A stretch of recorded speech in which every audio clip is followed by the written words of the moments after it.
તો જિલ્લા વિકાસ અધિકારી વિદય ખરે કે જેઓની સાથે વાત કરવા જતા જવાબ ન આપી તેમના દ્વારા ચાલતી પકડી લેવામાં આવી।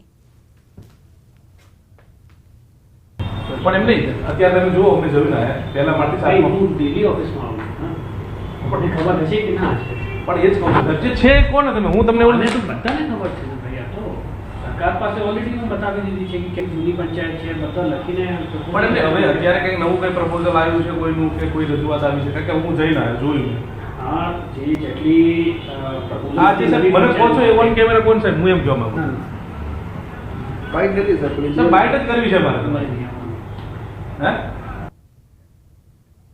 ભાવનગરમાં શાસકો વિકાસની મોટી વાતો કરે છે પણ રૂપિયા 2.50 કરોડનો તરસમિયા કમ્યુનિટી હોલ બનાવવામાં વર્ષો કાઢી નાખ્યા પછી ભાડે આપવાના હજુ સુધી કોઈ ઠેકાણા નથી।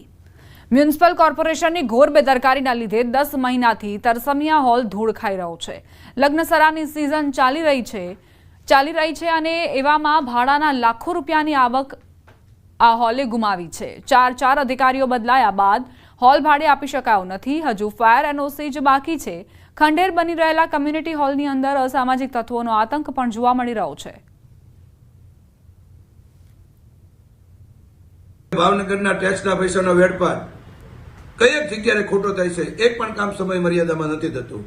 તરસમિયા સરસ મજાનો હોલ બનાવ્યો હતો, ખાતમુહૂર્ત કરી નાખ્યું, 2.5 કરોડ જેવી રકમ ખર્ચવા છતાં લોકોને સુવિધા મળતી નથી, દુવિધા મળે છે, આવારા તત્વોનો ત્રાસ એની અંદર મહેફિલો થાય છે। આ જ કોર્પોરેશનના સત્તાધીશોની નજર શૂન્ય નહીં ગઈ હોય।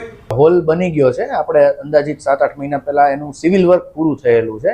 એમાં ફાયરનું કામ બાકી હતું જે એજન્સીને લીધે બાકી હતું ને એ કામે લાસ્ટ વીકમાં પૂરું થઈ ગયું છે અને એનઓસી માટેની અમારી પ્રક્રિયા શરૂ છે અને આ અઠવાડિયે અમારું એનઓસી આવી જશે।